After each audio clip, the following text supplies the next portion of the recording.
Bom, então a gente está começando, comecei a gravar aqui. Hoje eu vou dar um apanhado assim sobre o conteúdo que vai cair, o que vocês devem prestar mais atenção na hora de responder.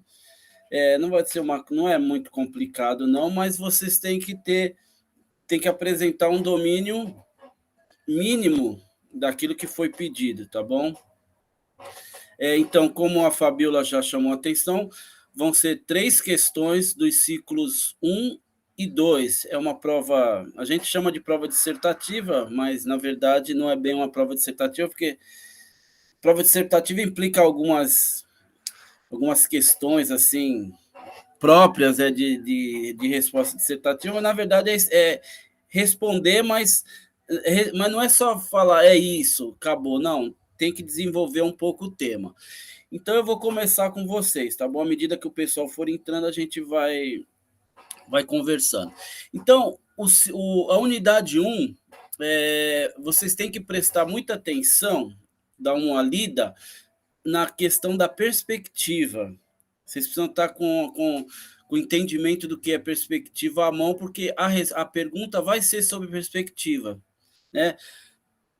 E aí eu vou mostrar para vocês alguns conceitos referentes à perspectiva para que vocês possam se inteirar ainda mais do que vocês já se inteiraram, porque como vocês já fizeram uma atividade, né, de desenhar uma cadeira a partir da perspectiva utilizando 2 pontos de fuga, então você já tem mais ou menos na cabeça o que é perspectiva. Então, na verdade, a gente vai revisitar alguns conceitos, alguns termos, para que vocês se sintam mais à vontade na hora da prova. Então, começando. Então, o que vocês estão vendo aí a tela?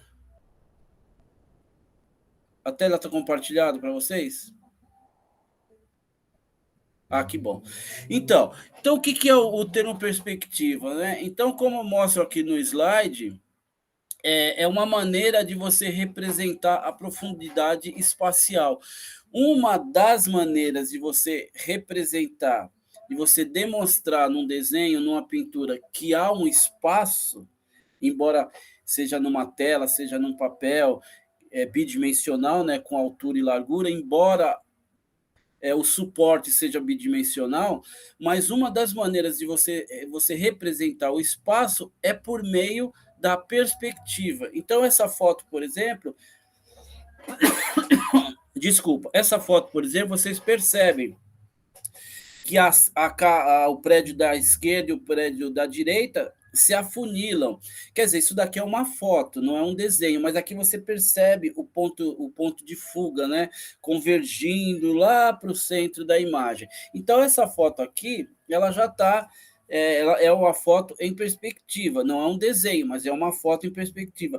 Mas vocês conseguem perceber que há um espaço aqui. Esse espaço foi criado por meio da perspectiva.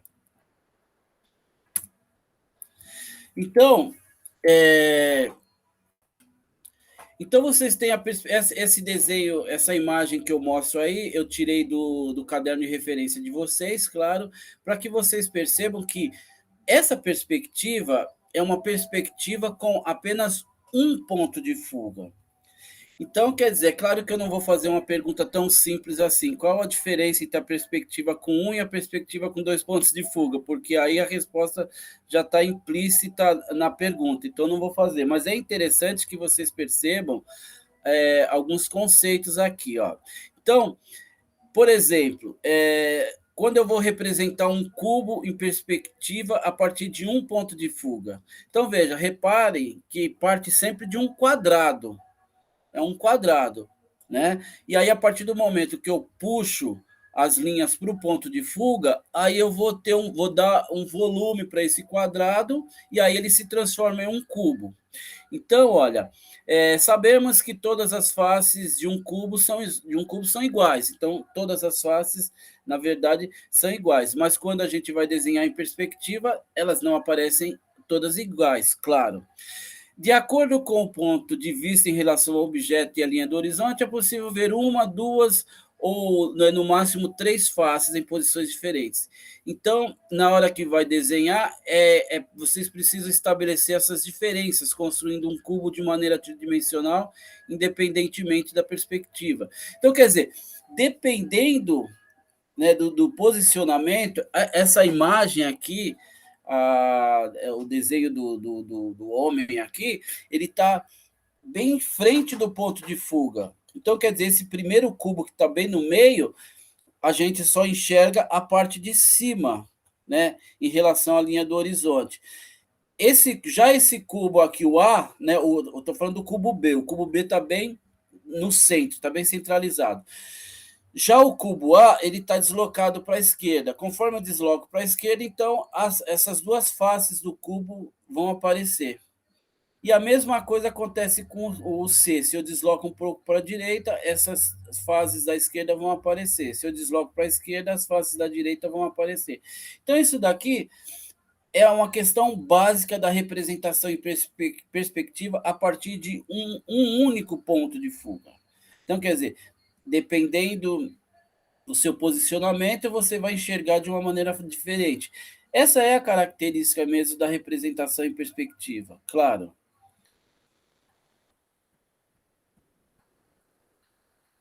Então, vocês fizeram um exercício com 2 pontos de fuga, mas isso daqui é só para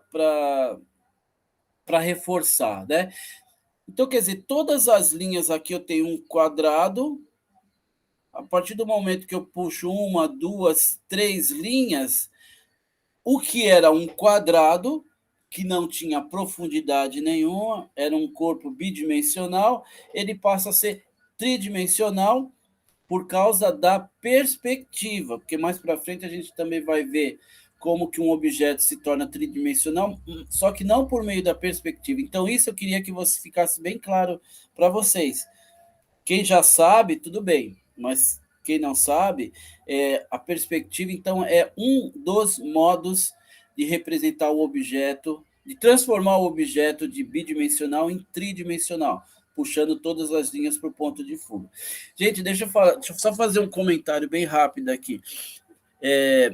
Se por acaso vocês perceberem que eu estou falando sempre a mesma coisa, vocês falem, porque uma turma falou que eu sou muito prolixo. Aí eu fui ver assim, eu acabo repetindo muitas vezes a mesma coisa, mas é porque eu fico com medo que vocês não entendam, escape alguma coisa, eu acabo repetindo.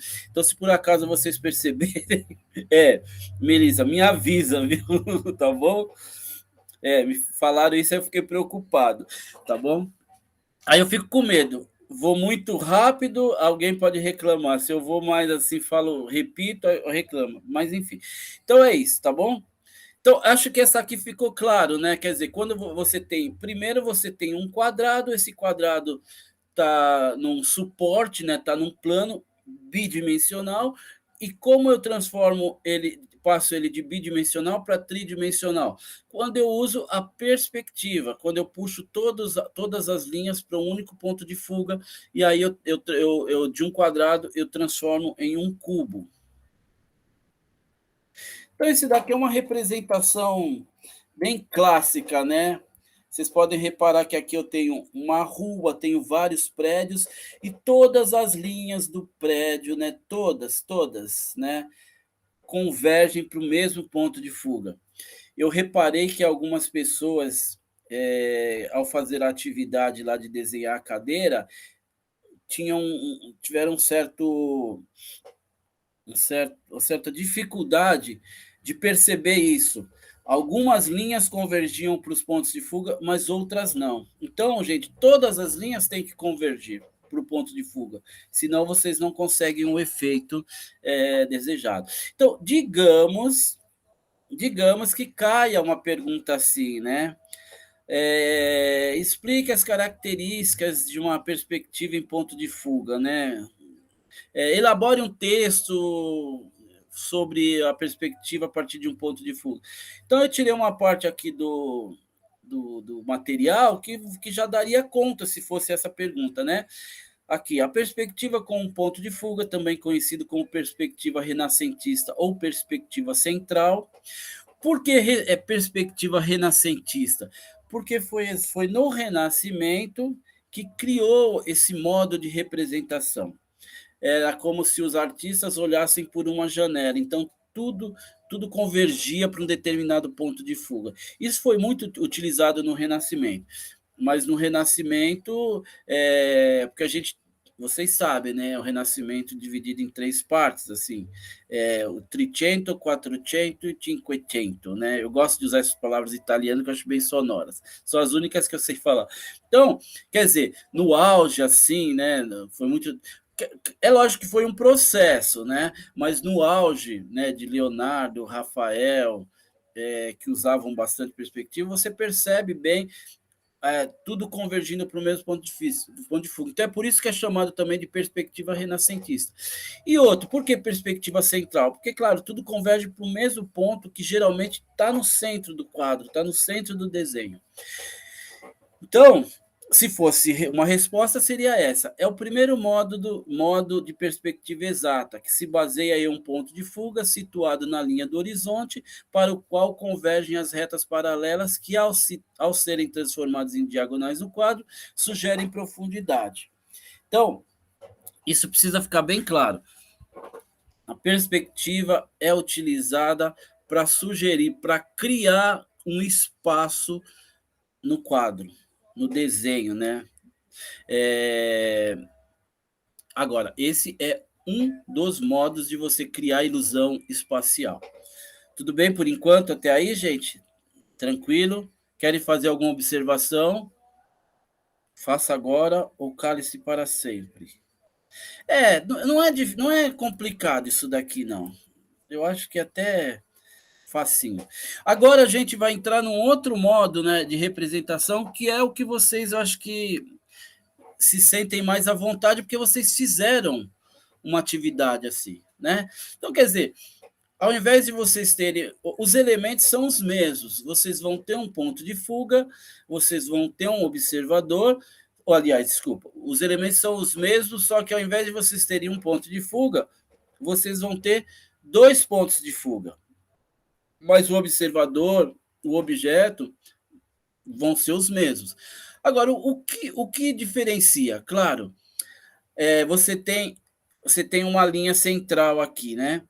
Aí vocês vão puxar para o ponto de fuga da esquerda, para o ponto de fuga da esquerda, para o ponto de fuga da direita, e com isso vocês também conseguem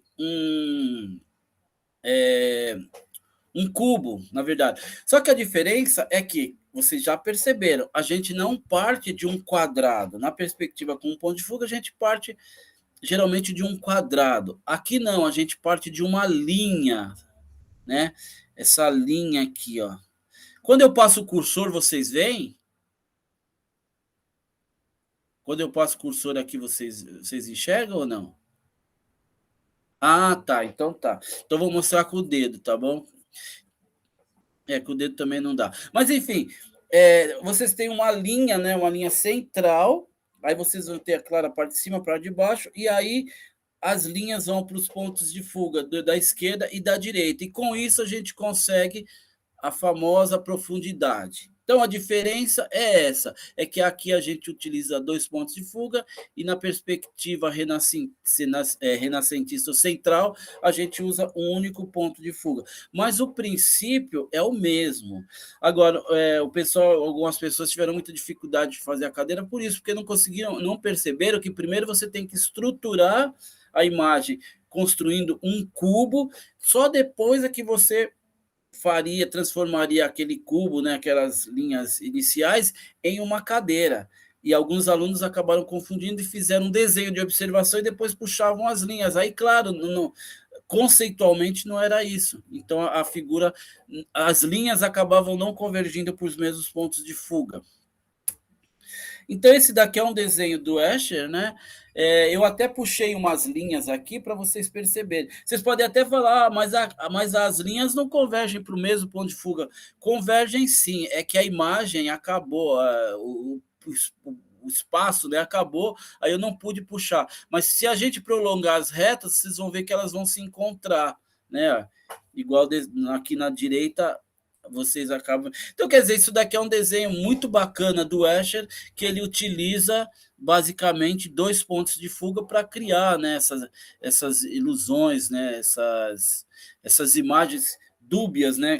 Algumas pessoas estão subindo e ao mesmo tempo elas estão descendo de um mesmo plano, né?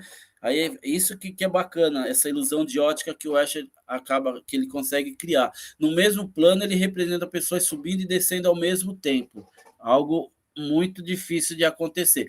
Mas então isso daqui é um exemplo clássico. Se você se cair, por exemplo, se mostrar uma imagem, se eu colocasse uma imagem dessas na prova e pedisse fale sobre essa imagem do Escher, né, do artista tal. O que vocês poderiam falar?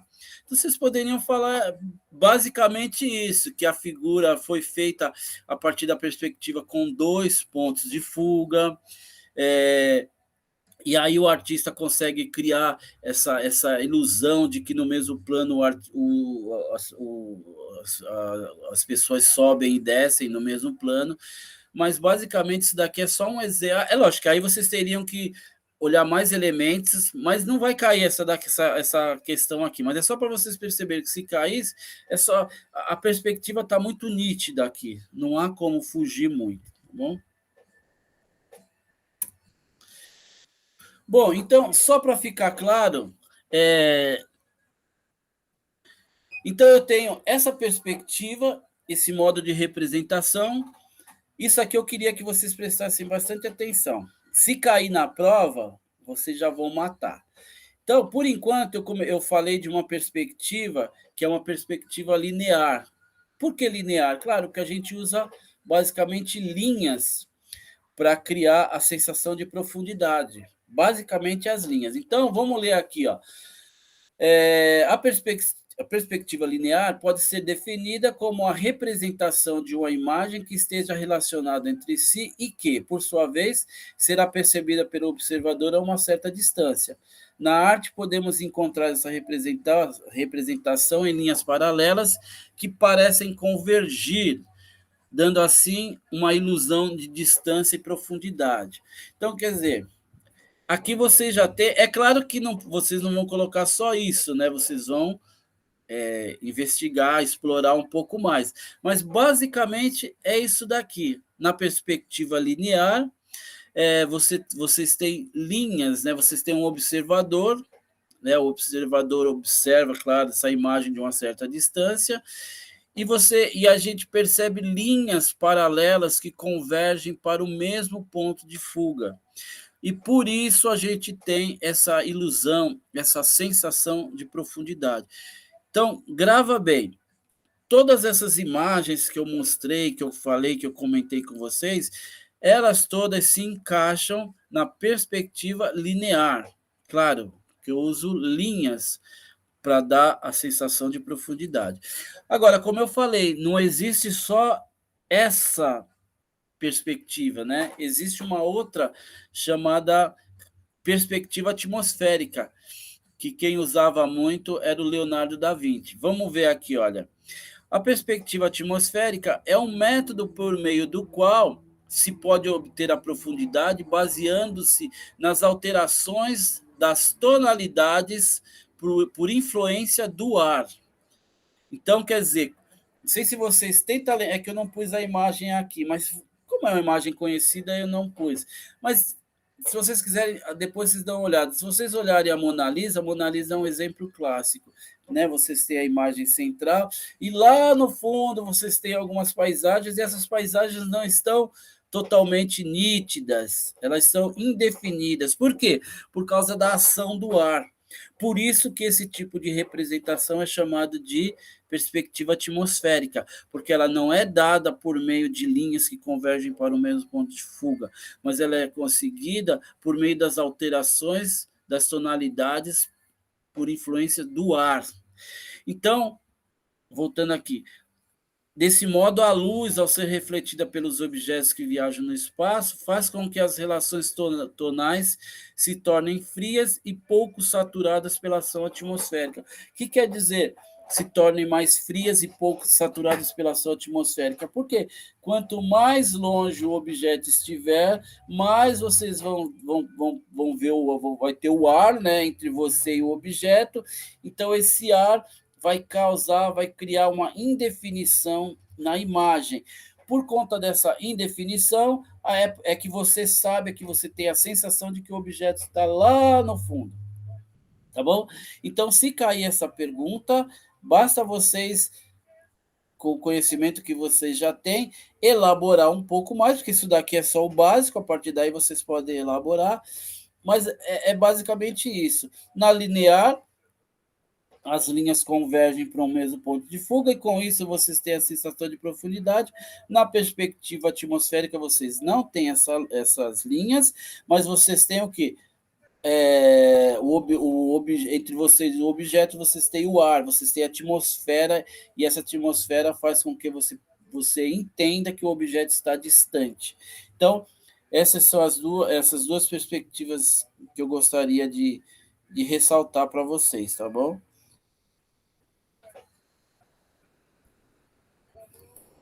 Bom, então, basicamente, em relação à perspectiva, se vocês derem uma olhada nisso aqui que eu destaquei, só nesses elementos, vocês vão fazer a prova com muita tranquilidade, mas muita tranquilidade mesmo, porque basta vocês entenderem esses conceitos. É claro que quando eu for ler, gente, eu preciso perceber que vocês minimamente dominam o conteúdo. Entendeu? Então não pode escrever, vocês não podem usar aquelas palavras-chave, aquelas palavras chavões, sabe? Por que o artista usa perspectiva? Vou usar um exemplo bem para se expressar. Se vocês escreverem isso, o artista usa. Uma das características da perspectiva é para o artista se expressar. Se vocês escreverem isso, eu vou entender que vocês não entenderam. O Melissa dá risada, mas é verdade, porque a gente tem que fugir. Pode até colocar, é um modo do aluno se expressar, tudo do aluno, do artista se expressar, pode colocar, mas eu preciso perceber que vocês dominam minimamente aquilo que vocês estão falando. Ficar usando essas palavras, sabe, de lugar comum, se expressar para passar a sua ideia, isso daí, gente, é que não leu o material. Mas só por esses slides sobre perspectiva, você já tem condições de responder a uma das questões da prova.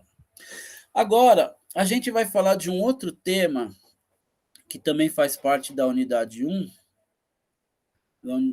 da unidade 2, na verdade, que é sobre a percepção.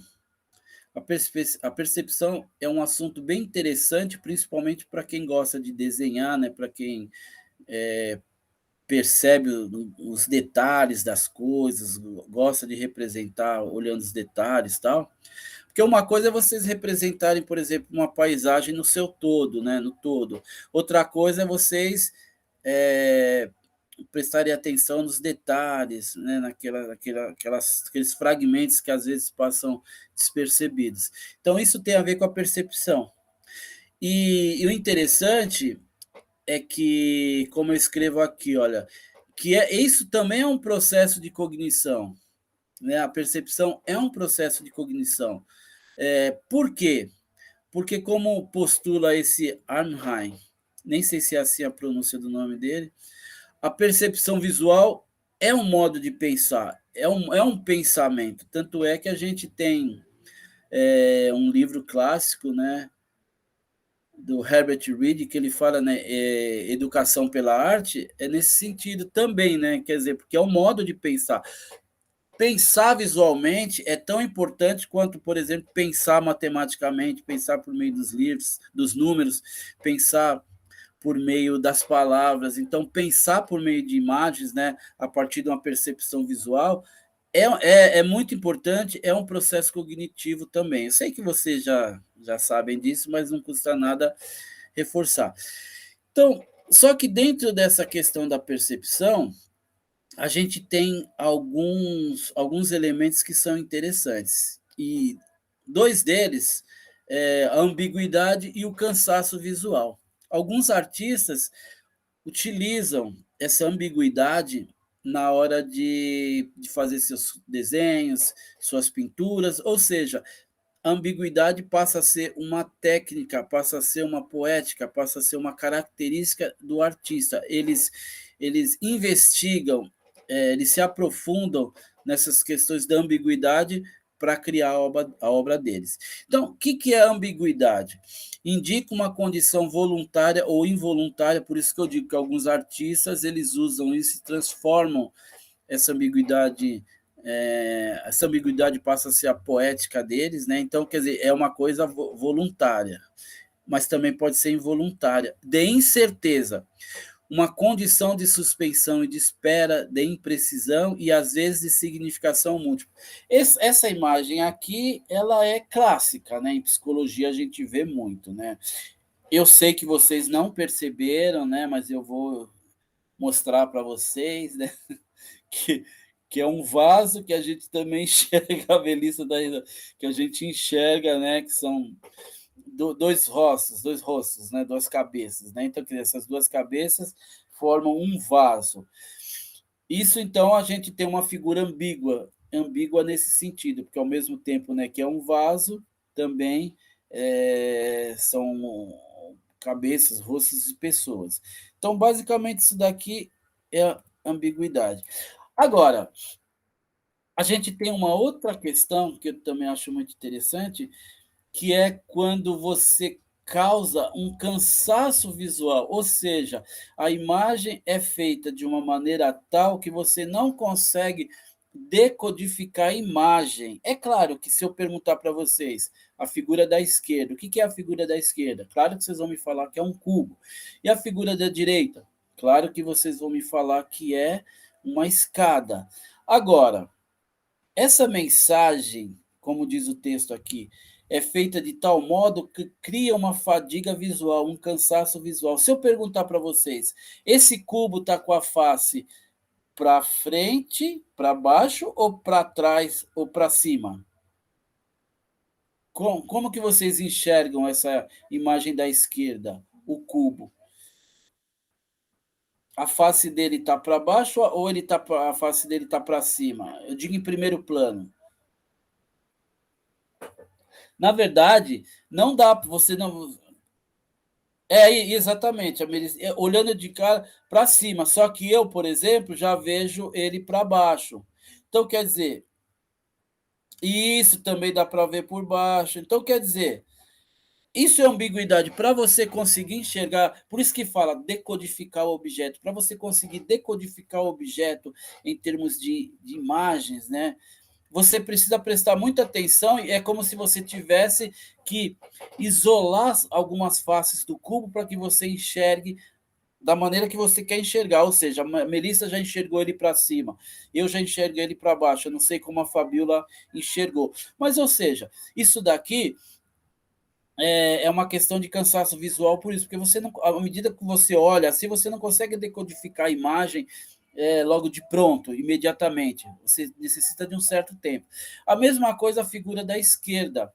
É uma escada, claro, mas você não sabe se a escada está subindo ou se ela está virada, né, para cima ou se ela está virada para baixo, de ponta cabeça. Depende de onde você fixa seu olhar, aí você vai enxergar a imagem de um modo totalmente diferente. Isso é o chamado cansaço visual, né? Você não consegue decodificar a imagem imediatamente. Ficou clara essa questão? Eu acho que sim, né? Não é uma coisa difícil assim, de entender. Mas aí, se eu perguntar para vocês assim, é, relacionado à percepção, né? Se eu fizer essa pergunta, relacionada à percepção, à construção da percepção, elabore um texto de modo a explicar a ambiguidade e o cansaço visual. Então, vocês têm que ter condições de responder, né? É claro que eu sei que, como eu falo, isso daqui, gente, eu pego um trecho pequeno só para a gente desenvolver, mas vocês vão elaborar mais na hora da prova, vão explicar, usar palavras melhores, né? Melhores palavras e tal. Mas é isso. Então, aqui, olha, aqui eu separei, né, os objetos para que a gente perceba, né? Então, o cubo eu enxerguei com a face para baixo, a Melissa já enxergou com a face para cima, a Fabíola não sei. Mas quando eu represento desse jeito, fica claro. A mensagem é fácil de ser decodificada quando eu represento desse jeito. Mas quando eu represento daquela outra maneira, aí eu crio o cansaço visual. Então, esses dois exemplos aqui é para que vocês percebam, né? Quando eu separo a imagem, é nítida, a mensagem é imediata. Agora, quando eu junto, aí eu crio a, devido ao cansaço visual, na fadiga visual, eu não consigo decodificar a imagem. E a mesma coisa, essa aqui é uma imagem muito conhecida para quem gosta, para quem já leu alguma coisa do Wittgenstein. Ele trabalha muito com a questão da percepção. Então, é uma imagem que se chama o pato lebre.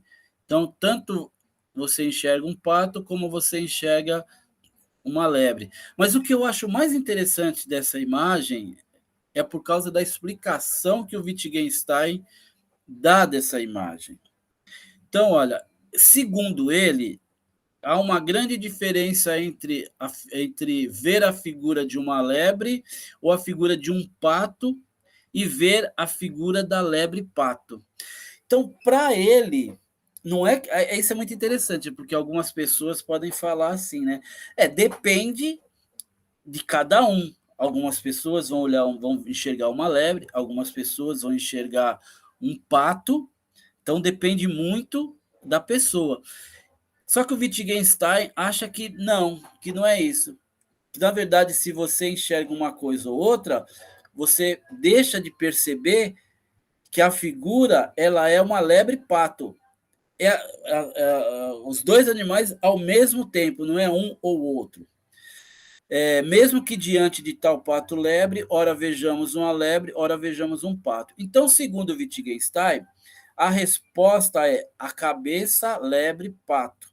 É novamente a comunicação da percepção. Então, perceber essa imagem é perceber essa ambiguidade inerente à imagem e não perceber separadamente.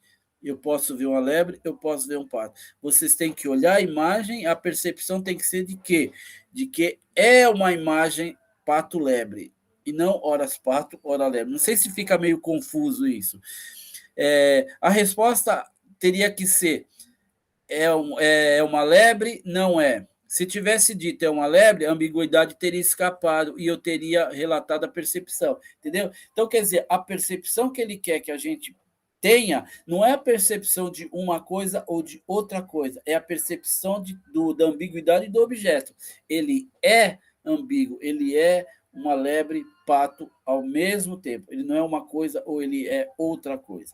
Então, eu acho muito interessante essa imagem para que a gente investigue, para que a gente perceba essas questões que envolvem a percepção, né? Porque não é só você olhar tal. É claro, quando a gente vai fazer um desenho, de repente a gente nem se preocupe com isso, mas há pessoas que investigam nessa percepção e elaboram conceitos, né? Investigam, pesquisam, é o caso do Wittgenstein. Ficou clara essa questão do pato lebre aí? Que, na verdade, a percepção que o Wittgenstein quer que a gente tenha é que é um objeto ambíguo, que ele é pato lebre ao mesmo tempo, e não que ele é uma coisa ou outra. Tudo bem? Fabiana, Melissa, tranquilo, né? Mas podem ficar tranquilo que isso eu não vou pedir na prova. Agora, olha que essa obra aqui, bom, Salvador Dalí, não sei se vocês gostam, mas eu acho muito bacana, gosto muito das pinturas dele. Aquilo que eu falei de que alguns artistas pintam, né, a partir dessa questão do cansaço visual, né, da questão até da ambiguidade, né, utilizam isso como uma técnica expressiva, né, como um modo de pintar, né, modo de criar suas obras de arte. Então, vocês conhecem essa obra aqui do é Mercado de Escravos, se não me engano, com o busto invisível de Voltaire. Vocês enxergam o busto do Voltaire aí no meio dessa imagem? Ah, a Melissa tá esperta. Fabiola, você conhecia esse quadro? Fabiola, câmbio. Oi, professor, porque eu tô com a mão molhada. Você conhecia esse quadro? Não, Então, que a Melissa já falou que sim, mas fala uma coisa, você percebe o busto invisível do filósofo Voltaire aí nesse quadro? Você consegue perceber? sim, Tá percebendo?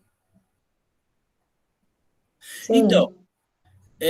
eu, quando vi esse quadro pela primeira vez, eu confesso que eu tive uma certa dificuldade de enxergar as personagens, né, vestidas com essa roupa típica aí, não sei se é século XVII, ao mesmo tempo, quando você olha de uma maneira diferente, você consegue perceber o busto do filósofo, né, do Voltaire. Eu confesso que para mim foi diferente. É claro que depois, quando a gente tem um a gente faz o exercício, né? Aí eu olho esse quadro e já consigo enxergar uma coisa ou outra. Mas vejam, essa técnica, né, que ele usa, primeiro ele está explorando esse cansaço visual, essa ambiguidade, mas ao mesmo tempo ele trabalha a partir de um método que ele desenvolveu, né, que é o método da atividade paranoico-crítica. Que aí eu gostaria de ler esse trechinho aqui para vocês, né? A diferença fundamental entre a ambiguidade apresentada por Dalí e a ambiguidade do Pato Levre, por exemplo, é o fato de que Dalí estava explorando um método de conhecimento irracional baseado na associação crítica e interpretativa dos fenômenos do delírio. Isso que ele chama de atividade paranoico-crítica. É quando você explora o conhecimento irracional baseado, buscando associações críticas interpretativas dos fenômenos, mas de modo delirante. Quando a pessoa está delirando, ela mistura as imagens, ela mistura os acontecimentos, isso é característica do delírio. E como Dali cria essa atividade paranoico-crítica a partir da leitura de um livro do Jacques Lacan, da personalidade. Aí como que chama? A tese do Lacan sobre a paranoia. Então ele lê esse livro e aí a partir daí ele desenvolve essa atividade paranoico-crítica, tá? Então quer dizer, essa ambiguidade que ele consegue é uma coisa intencional, só que ao mesmo tempo ele está explorando uma questão da psicanálise, né? Uma questão dos estudos do Jacques Lacan. Então, embora a princípio as finalidades fossem diferentes, na obra de Dalí trata-se de um fator de criação e uma condição para a fruição estética. Ou seja, se você não consegue, que é difícil, né? Como eu falei, na primeira vez eu não consegui, mas depois eu consegui. E aí, quando a gente consegue enxergar as duas imagens, e essa é a condição para a fruição estética, para você ter essa experiência estética olhando os quadros dali. Você tem que perceber essa ambiguidade, né? Isso é a condição para que você tenha uma fruição estética a partir da obra do Dali. Então, se por um acaso parece que quanto mais distante, mais nítido. Exatamente. Exatamente. É isso mesmo. Quando você se afasta, ele fica muito mais evidente. A gente fica mais. Exatamente, exatamente. Exatamente. É isso mesmo. Então, se por acaso, né, eu colocasse assim, a partir dessa obra de Salvador Dalí, que é o Mercado Escravo com o Busto Invisível de Voltaire, elabore um texto sobre ambiguidade e cansaço visual, entendeu? Poderia ser, aliás, Acho que eu vou elaborar essa para as próximas, colocar essa questão. Não vai cair, mas, entendeu? Então poderia ser. Aí vocês iam ter que. Aí sempre, gente, fugindo sempre daquelas coisas, sabe? Ah, é o modo como ele se expressava, é para passar aquilo que ele sentia, entendeu? Por favor, não façam isso, senão eu vou ficar muito decepcionado.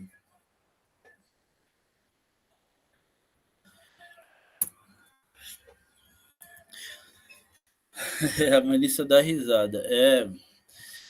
Então, ó.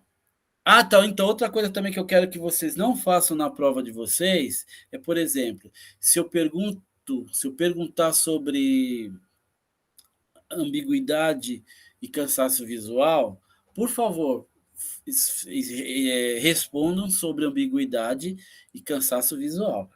Não deem a resposta assim. Para falarmos sobre cansaço visual e ambiguidade, é necessário falarmos sobre a pré-história. Não tem nada a ver, entendeu? É perda de tempo. Se eu estou pedindo sobre cansaço, fala sobre cansaço visual. Não fica falando que a arte é isso, que a arte é aquilo, não, entendeu? É outra questão. Então, foca naquilo que foi pedido. Bom, agora a gente vai passar para uma outra questão que, que naquele material, eu que escrevi aquele material, ele chama-se O Olhar Solicitado. Então, pelo nome, eu acho que vocês já têm condições de imaginar o que seja. É um olhar, mas digamos assim, é um olhar consciente, um olhar que você se propõe a ver aquilo que está à sua frente. Porque se eu coloco essa imagem aqui que a gente sabe, que nós estamos vendo, pode ser que eu foque nessa árvore que está em primeiro plano, pode ser que eu foque na árvore, muito, muito bonita. Pode ser que eu foque na árvorezinha que está mais lá atrás, ou no rio, ou então no sol nascente. Mas vocês veem que eu tenho várias camadas, né? Eu tenho várias formas, né? Aqui. Então, quer dizer, pode ser que o meu olhar se prenda a uma ou a outra. Então depende do que vocês querem enxergar nessa. Ou então, claro, vocês vão olhar o todo, tudo bem, mas vocês não vão conseguir pintar uma paisagem toda, né? Vocês vão pintar um pedaço dela. Então, por isso que chama de olhar solicitado. Então, olha, eu escrevo aqui. Embora ela pareça a mesma, independente da minha presença e da minha visão, ela sempre poderá ser vista de várias maneiras diferentes, uma vez que ver é sempre ver de algum lugar. Né? Claro, a gente está vendo aqui, lá atrás é um rio, eu acho que é um rio. Eu acho que é um rio. Eu vejo uma estrada. Uma estrada, eu estou vendo um barco. Ah, não é um barco, é um guarda. Bom, eu não sei, na verdade, agora vocês estão falando, eu não sei. Quando eu peguei essa imagem, eu peguei como se fosse um rio. Porque tem as árvores da direita, a árvore da esquerda, tem aquela pequenininha, aí parece uma estrada que tem até uma linha no meio, aí vamos dizer assim, tem um campo, aí tem um sol nascente, parece que tem mais campo. Não, mas independente, né? Mas eu sempre vejo uma imagem a partir de algum lugar. Esse lugar que a gente está vendo foi o lugar do artista, do fotógrafo, né? Então a gente está vendo por meio da lente, né? Do registro da lente do artista. Então, isso é uma coisa. Então, além disso, cada coisa se dá sobre um fundo, e esse fundo sobre outro fundo, de tal modo que de fundo em fundo, de horizonte em horizonte, é impossível remontar a um fundamento último e definitivo. Logo, né, portanto, a primeira medida, além de delimitar um campo de visão, é levar em consideração qual método será utilizado. Então, quer dizer, aqui a gente tem vários planos, como a Fabiola reparou. E eu sei que a Melissa também reparou. Eu tenho um primeiro plano, que é o das árvores, depois eu tenho um segundo plano, que é de como que eu chamo um pasto, sei lá. Depois eu vou ter uma estrada ou um rio, e lá atrás eu vou ter mais uma vegetação, e mais lá atrás eu vou ter um pôr do sol. Então, por isso que eu acho bem interessante aqui, ó, quando ele fala Então, como que se dá isso? Sobre um fundo e esse fundo sobre outro fundo, de tal modo que de fundo em fundo, de horizonte em horizonte, é impossível a gente remontar a um fundamento último e definitivo. Ou seja, é impossível eu falar é isso, porque a Fabíola, a Melissa, elas vão se colocar em um determinado lugar, elas vão enxergando a sobreposição dos elementos, cada um vai enxergar de uma maneira diferente, mas veja, isso daqui não é aquela questão da subjetividade. Ai, depende do. Claro, se você está de mau humor, se você está angustiada, nem esse pôr do sol vai animar a gente, né? Se você tá. Não é disso que eu estou falando, a gente está falando da percepção do fenômeno. Não é uma coisa. A gente não está falando de psicologia, né? Cada um vai interpretar de uma maneira diferente. É uma paisagem, e aí, dependendo do olhar solicitado, eu vou fazer um recorte, e aí, a partir de fundo em fundo, né, de horizonte em horizonte, eu vou ter uma percepção daquilo que eu quero. Agora, daquilo que eu quero, daquilo que eu quero, daquilo que eu entendo, né, daquilo que eu vou querer representar, daquilo que eu vou representar. Agora, aqui no texto fala assim, que a gente tem que levar em consideração qual método será utilizado. Por isso que é interessante a gente estudar essas questões, porque na percepção, né, nesse olhar, a questão do olhar solicitado, eu tenho um método, dois métodos, aliás, de enxergar. É um método analítico e um método sintético. Então, de repente, eu poderia perguntar, observando essa paisagem. Opa, peraí.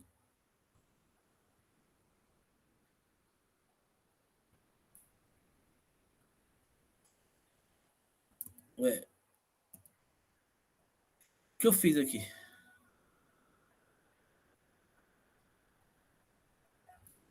Aqui, desculpa.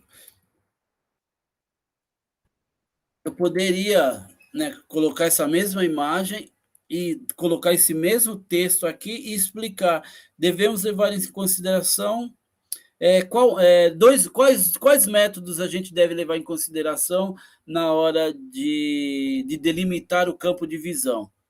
Então, quer dizer, o que vocês teriam que estudar para responder esse tipo de questão?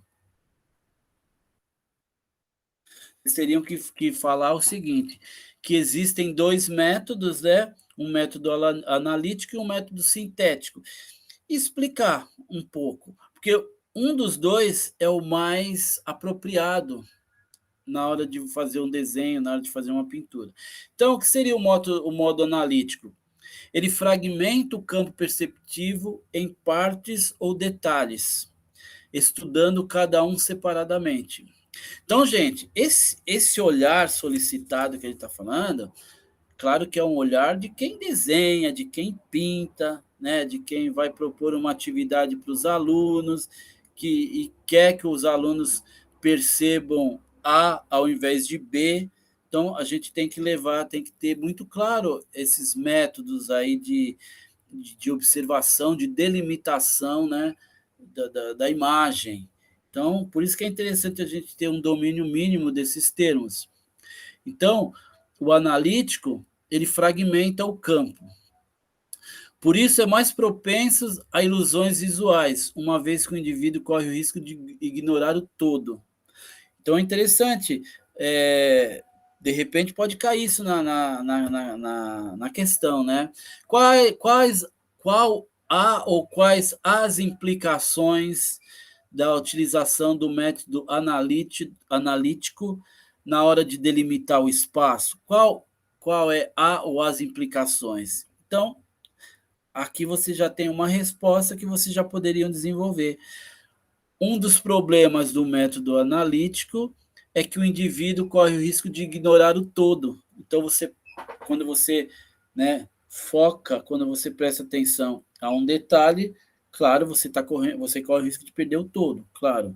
Então, é bom, a gente pode levantar algumas questões positivas, mas também as questões negativas. Ao mesmo tempo, é o mais apropriado na observação de detalhes e para qualidades isoladas do todo. julgamento de certas qualidades, julgamento das cores das superfícies, entre outras. Então, quer dizer, se eu talvez eu possa pedir, né, na questão, né, é, é, é, indique um ponto positivo e um ponto negativo do método analítico na hora de delimitar o espaço. Aí o positivo é o quê? Ele, ele fragmenta o campo perceptivo em partes ou detalhes, estudando separadamente. A gente pode entender isso como um lado positivo. No entanto, exatamente por isso, ele causa ilusões visuais. E também, agora, ele já é interessante quando você quer olhar os detalhes e as qualidades desses detalhes de modo isolado. Então, quer dizer, pode ser que caia uma questão assim. Então, esse trechinho, vocês têm o lado positivo e o lado negativo. E aí você tem um modo sintético, tende a ver o campo perceptivo como um todo integrado. Então, quer dizer, se você vai fazer uma paisagem e você vai fazer, digamos assim, você vai representar a paisagem dentro de uma cena, porque veja, uma coisa é você. Sabe aquele artista, se você, eu sei que vocês já ouviram falar, aquele artista que veio com a missão francesa aqui, o Debré e Ecaute, que eles desenhavam e pintavam para registrar a vegetação, para registrar os nativos. Então, eles faziam uma pintura com bastante detalhes, porque eles queriam registrar. Então, eles não a percepção dele não era assim, era do todo, mas com bastante detalhes, porque eles tinham que registrar esses detalhes, a intenção era outra. Mas se você é um artista que está só se expressando, digamos assim, é interessante vocês verem se vocês querem fazer. Eu vou colocar uma paisagem dentro de uma cena, e essa paisagem ela não vai ser, digamos assim, tão importante, e por isso você vai fazer o todo. Agora, se ela é muito importante, vocês precisam pegar os detalhes, aí já é uma outra questão. Então, é interessante vocês darem uma olhada, né, nesses dois modos aqui, o modo analítico e o modo sintético, porque pode ser que caia uma questão, eu não lembro quais foram as questões que eu elaborei. Tudo bem? Ficou claro ou confuso esse método analítico e sintético? Gente, se vocês vão me guiando. Ah, que bom. A Melissa é. Vocês vão me guiando, porque se não ficar claro, a gente retoma. Mas eu sei que vocês são moças inteligentes, não vai ter esse problema.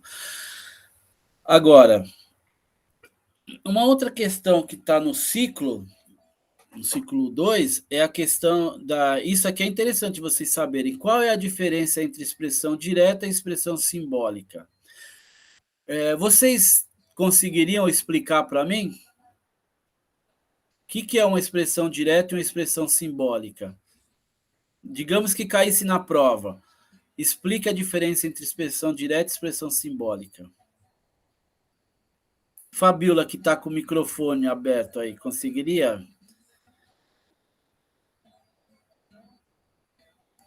Bom, uma expressão direta, como o texto aqui diz, olha, eu peguei esse exemplo, está no material de vocês, né?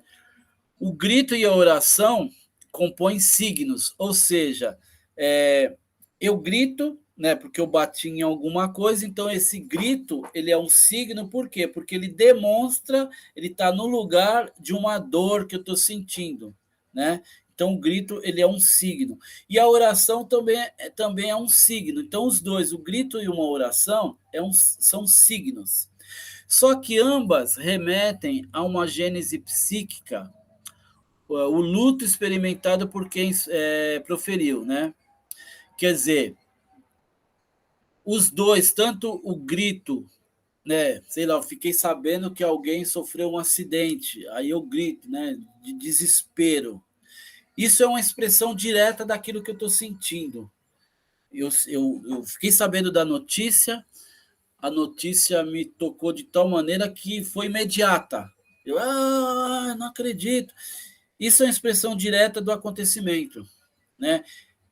Agora, depois que eu passei por esse momento, fui para casa, elaborei o que aconteceu, tal, digeri, aí, sei lá, eu escrevo alguma coisa, eu pinto um quadro, então isso já passa a ser uma expressão simbólica. Então, qual a diferença dos dois? Eles diferem quanto ao grau de mediação que intercorre entre a fonte e a forma. Então, novamente, qual que é a fonte? O acidente. De que maneira, qual é a forma que eu vou me expressar com relação esse acontecimento?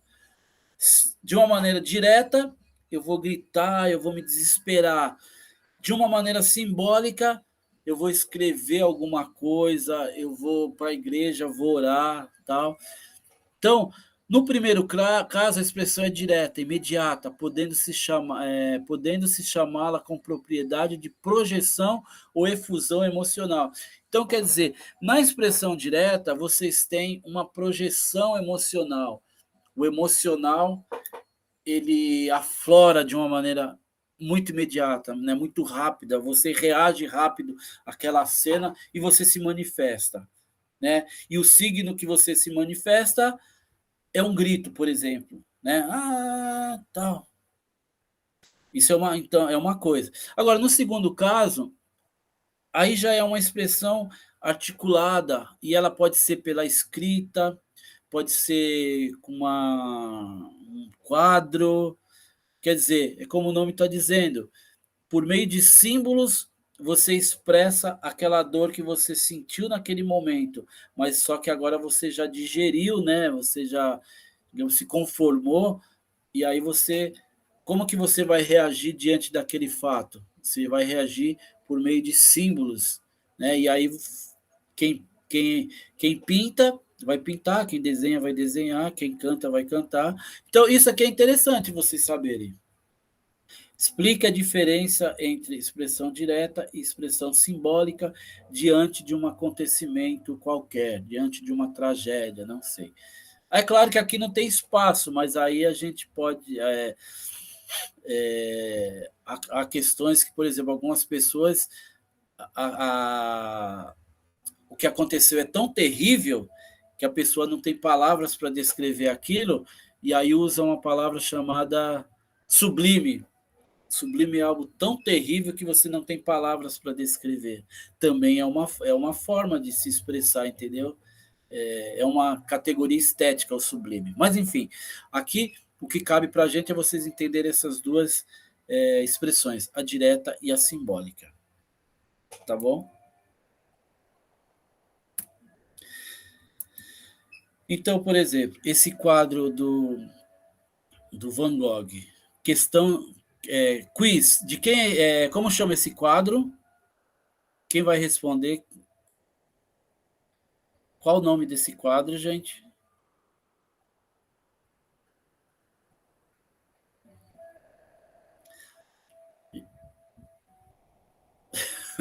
KKK, qual o nome do quadro? Qual o nome do quadro? Questão de prova. Questão da. Como chama? Questões online. Qual o nome do quadro? Então, quer dizer, o nome desse quadro está no material de vocês, né? São os comedores de batata, né? Do Van Gogh, claro. Então, quer dizer, isso daqui, se é um quadro, claro que a expressão é simbólica, né? Não é direta, claro. Mas o Van Gogh, quando ele pintou esse quadro, Os Comedores de Batata, olha a cena, é uma cena bem lúgubre, né?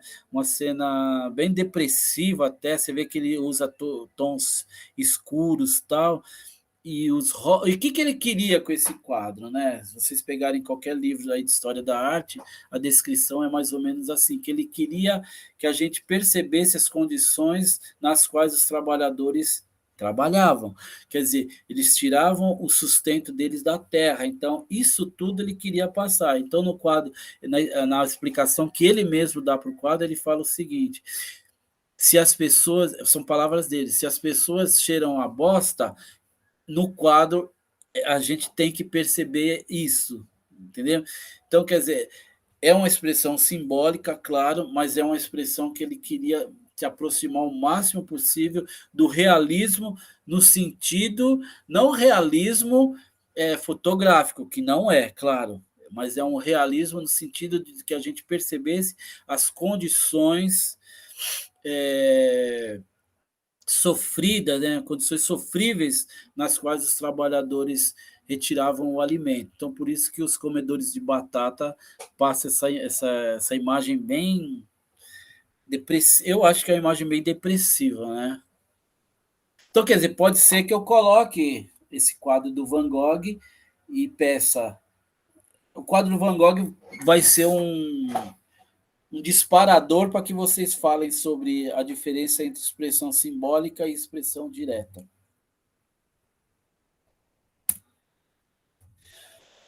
Outra questão que vocês precisam prestar um pouquinho de atenção, vocês percebam que é sempre diferença entre uma coisa e outra. Lá era a diferença entre expressão simbólica e expressão direta, aqui a diferença entre esboço e estudo. É interessante vocês perceberem essa diferença na hora de se situarem, né? Na hora de fazer um desenho, eu vou fazer o que eu estou fazendo agora é um esboço ou é um desenho? Quais são as características do esboço? Quais são as características do desenho, não, do estudo? Isso daqui é um esboço. Por quê? Segundo Gombrich, o que Rafael procurou repetidamente conseguir foi o equilíbrio correto entre as figuras, uma relação certa que culminasse no todo mais harmonioso. Então, por isso que ele fez várias imagens em várias posições diferentes, porque ele estava procurando o quê? A harmonia, né? A harmonia no todo. Ele não estava fazendo os desenhos como se fala, bem acabados para perceber como é um olho, como é um nariz, como é uma orelha, como são as mãos. Não, ele estava buscando uma harmonia no conjunto. Então, quando o artista busca uma harmonia no conjunto, quando ele busca um equilíbrio, ele faz por meio de um esboço, né? Isso é uma coisa. Agora, quando o artista faz busca essa harmonia, né? Busca esse equilíbrio, mas o desenho já é muito desenvolvido, quer dizer, ele não está mais fazendo um esboço rápido para buscar o equilíbrio. Aqui, o desenho já é quase a obra final, ou seja, por meio do desenho, a gente já consegue perceber como vai ser a obra. Então, aqui ele já faz o que eu chamo de estudo. Ele não faz um esboço rápido, ele faz um estudo. Então, se vocês pegarem no material de vocês, ou se vocês derem uma olhada, pegar um livro de história da arte e tal, e vocês derem uma olhada nos desenhos do Rafael, você vai ver que são desenhos muito próximos daquilo que o quadro vai ser. Né? Então, eu chamo isso de estudo. Então, é interessante vocês darem uma olhada para vocês perceberem assim, os desenhos, alguns desenhos do Salvador Dalí que ele faz muito rápido, alguns desenhos que vocês vão encontrar no material que são desenhos só da perna, só do pé, só da mão, só da cabeça. Então isso eu chamo de estudo. Tá vendo? Então essa é a diferença básica entre um esboço e um estudo.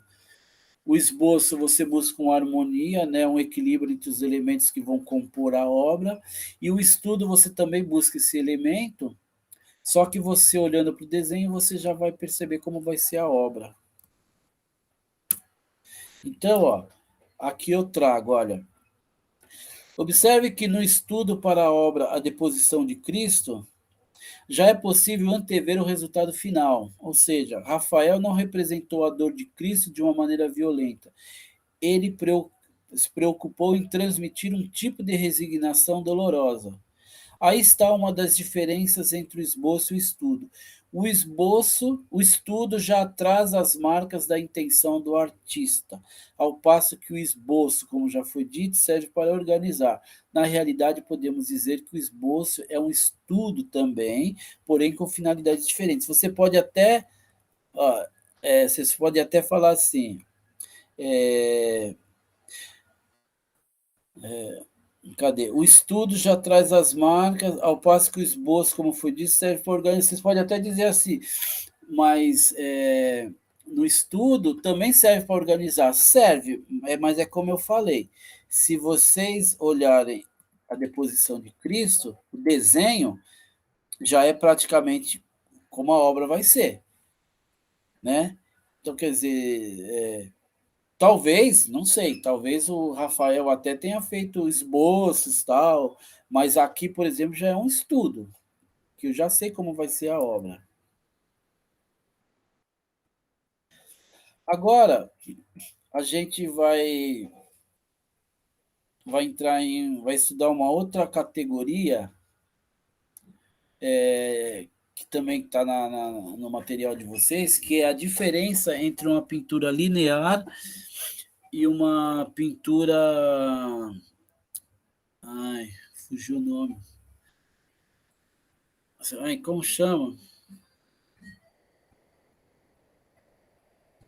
Ai, caramba, fugiu o nome e eu não coloquei aqui.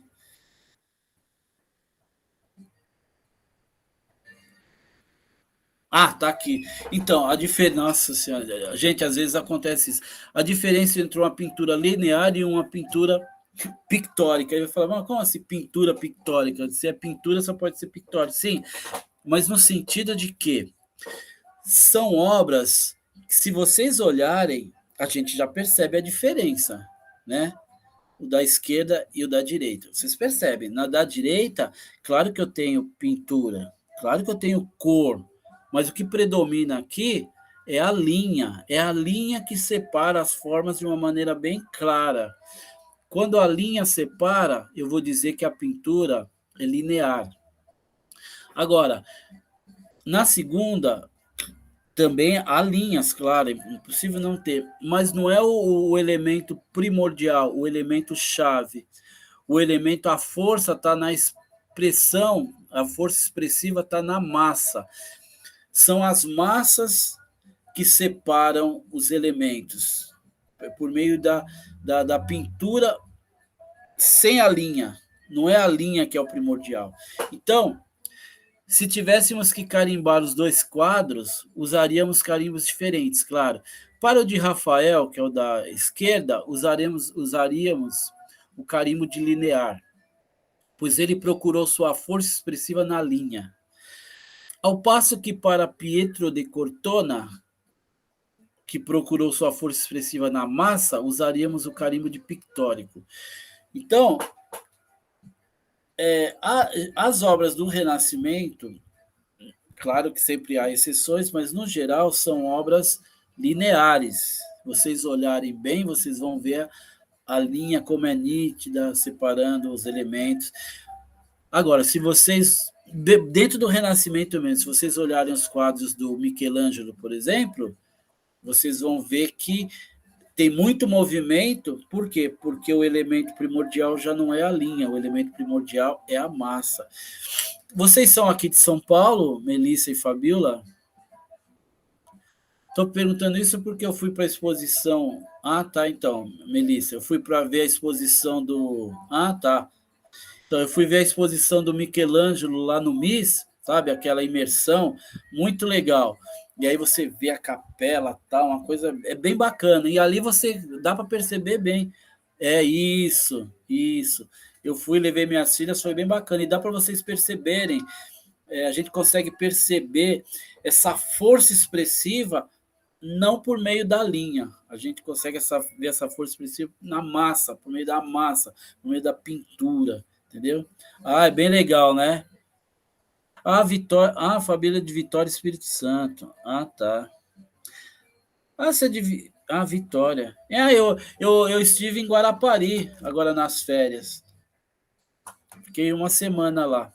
Bem legal. Só que eu acho o mar muito frio. Mas, enfim. Então, gente, se eu perguntar para vocês qual a diferença entre a pintura, uma obra linear e uma obra pictórica, desculpa, em uma obra pictórica, vocês vão basicamente apresentar esses elementos e, claro, aí vocês vão desenvolver um pouco mais, mas basicamente é isso. Linear é porque a linha é o elemento expressivo e na pictórica é a massa. E aí, se eu colocar, talvez aconteça, eu coloque só essas duas imagens aqui, né?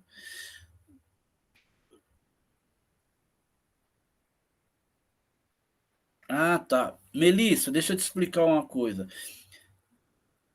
Você confunde. Não sei se você tiver oportunidade, dá uma olhada, lê o livro, chama Conceitos Fundamentais da Pintura.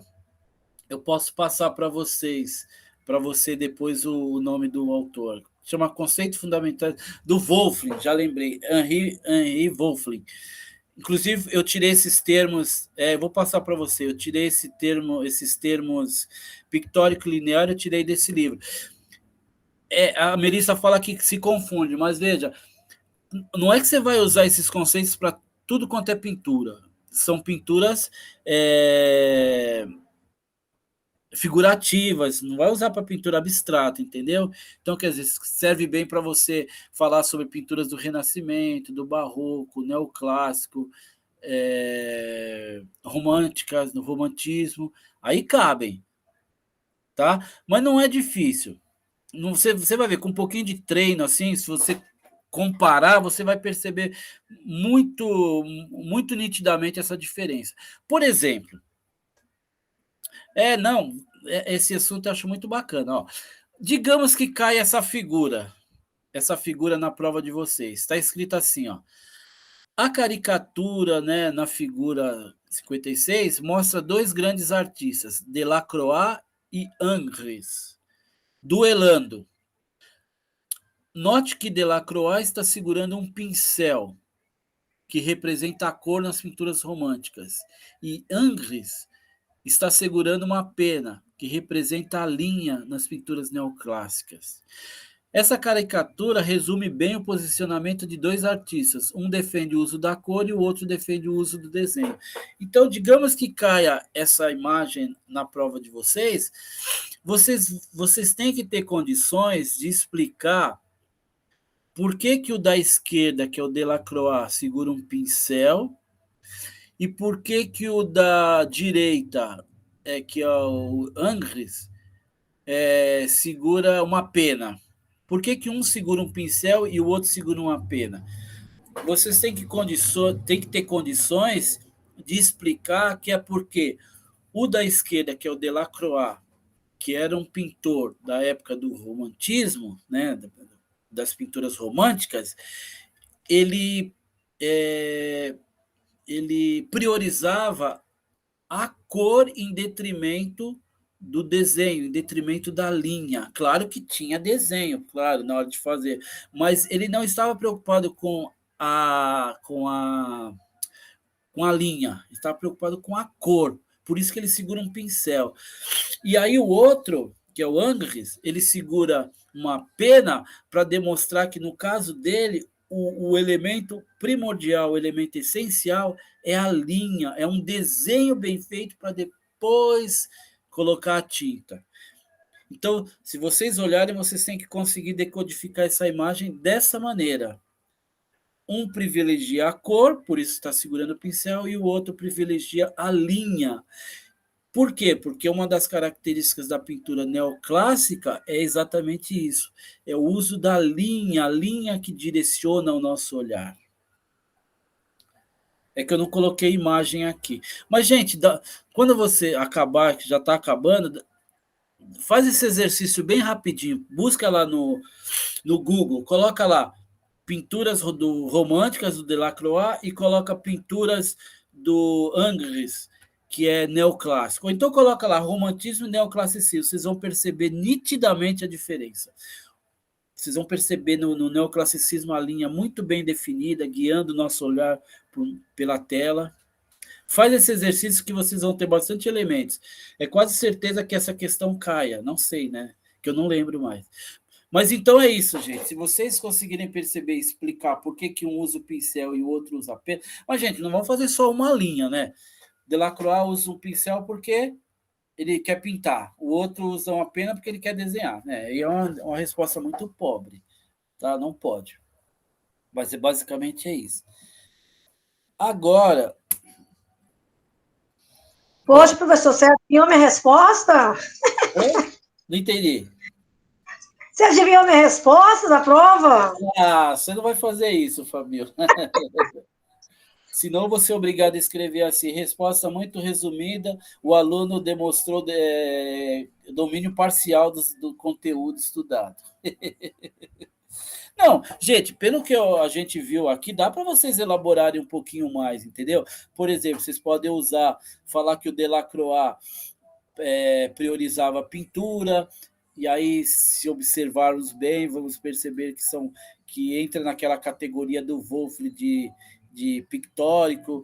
Já o Ingres é uma pintura linear, denota a questão linear, né, e o outro pictórico. Quer dizer, vocês têm que pegar esses conceitos chaves, básicos, e a partir daí vocês desenvolverem um pouquinho, entendeu?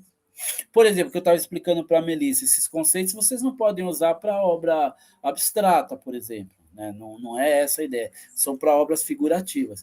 Olha, eu estava olhando lá no material de vocês, vai cair uma questão que, de qualquer maneira, eu vou considerar, mesmo que vocês escrevam errado. Já vou me antecipar aqui, porque é um conteúdo que não está. Porque o coordenador pediu para que a gente fizesse reorganizasse alguns conteúdos. E a questão que eu elaborei estava dentro de um conteúdo que eu tive que tirar. Então vai caindo para vocês. Mas de qualquer maneira, mesmo que vocês escrevam errado, eu vou considerar como certa. Né? Vocês não vão se prejudicar. Porque eu não quis tirar agora, porque eu acho que já rodaram tal, mas enfim, vocês não vão se prejudicar. Vai cair uma questão, essa questão aqui, ó. Já vou até falar ela, porque no século XIX merece destaque um importante acontecimento na história do desenho, o nascimento da história em quadrinhos. Considera-se que a primeira revista. Então, quer dizer, essa questão que vai cair, mas a pergunta que eu faço é o seguinte: ao final desse século, com a arte moderna e a arte impressionista, são introduzidos novos conceitos e valores, possibilitando a realocação do desenho na arte e depois sua transformação. Fale um pouco mais sobre o desenho no contexto da arte moderna. Então, ele não tá, essa parte não está no material de vocês. Eu estava olhando para elaborar essa apresentação aqui, eu vi que não está. Então, gente, volto a repetir. Não, eu não vou considerar, mas eu estou só mostrando, contando para vocês. Se vocês quiserem, até por exercício, né, responder, a resposta tem que trazer esses elementos aqui. Olha, que na arte moderna, o desenho ele atinge uma autonomia em relação à pintura. Né? Sobretudo com Manet e com os impressionistas. Né? Por quê? Porque os impressionistas, vocês sabem, eles não faziam esboços, eles iam, colocavam a tela diante da paisagem e pintavam. E como eles queriam registrar a incidência da luz sobre os objetos, não dava tempo de fazer desenho. Então eles tinham que pintar. Então, por conta disso, como o desenho passou a não ser necessário na fase inicial da pintura, ele ganha uma autonomia. Então, quer dizer, os impressionistas que pintavam ao ar livre descartam o recurso do esboço e de estudos preliminares para a confecção da tela. Então, por isso, ele passa a ser dispensável ao pintor. Então, por conta disso, o desenho ele adquire uma autonomia, ele adquire um status independente como obra de arte. Então, um desenho do Renascimento, um desenho do Barroco, o desenho é uma forma preliminar da pintura. Faz o desenho para depois pintar. Quando surge o impressionismo, que descarta o esboço, descarta o estudo e faz direto na tela, os artistas viram no desenho uma manifestação artística e não um elemento preliminar da obra, né, preliminar da pintura. Então, os nanquins de Van Gogh, né, e os desenhos a carvão de Seurat são sinais explícitos do novo lugar que o desenho passa a ocupar na cena moderna. Então, olha, ligados à arte figurativa, mas também às pesquisas abstracionistas, os artistas modernos se lançam ao desenho experimentando as possibilidades abertas pela linha, contornos, contrastes e materiais. Então, se vocês quiserem responder e vocês colocarem isso, que o desenho deixa de ser um elemento primário, digamos assim, para a elaboração da obra, né? Por conta das obras impressionistas, então abre espaço para que os artistas investiguem experimentem outras possibilidades em relação a alguns elementos do desenho, a linha, os contornos, os contrastes, ou seja, ele ganha independência por conta disso. Então, o desenho passa a ser uma obra de arte e não um estágio anterior da pintura. Então, se vocês quiserem responder, basta vocês fazerem esse apanhado aqui. Eu acho até interessante, é um exercício para ver se vocês conseguem fixar o desenho dentro da arte moderna, né? Mas de antemão essa questão já vai ser considerada como correta, tá bom?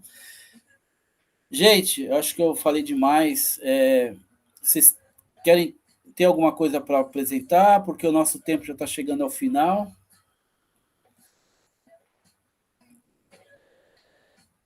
Fabiola.